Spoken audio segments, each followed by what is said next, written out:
last year, Harvard added a prompt following some Ivy League competitors.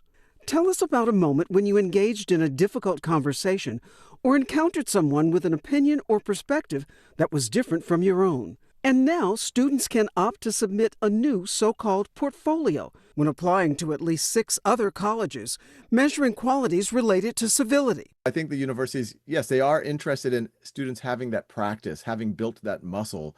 That's Saul Khan, who created Khan Academy, the massive tutoring nonprofit.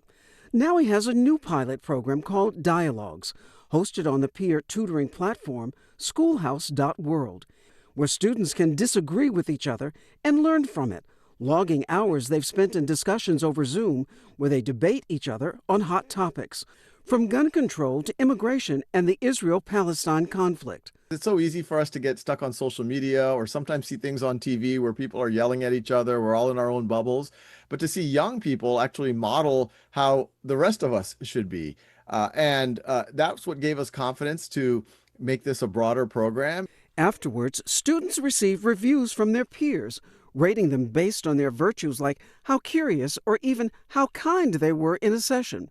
Then a portfolio of reviews can be submitted to schools for consideration, although it's not clear how much weight they have in admissions.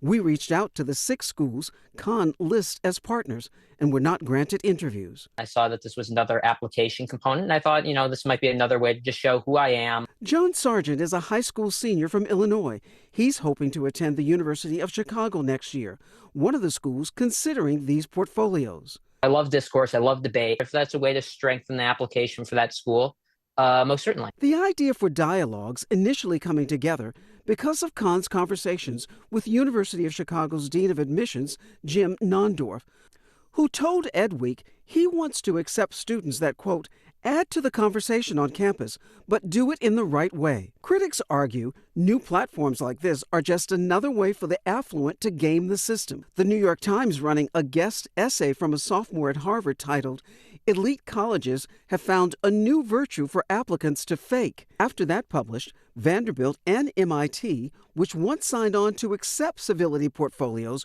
reversing that decision. Vanderbilt saying in part it ended the pilot after careful consideration and hearing some concerns. MIT did not explain its decision to NBC News, but said it's committed to developing in our students a capacity to listen openly and disagree respectfully.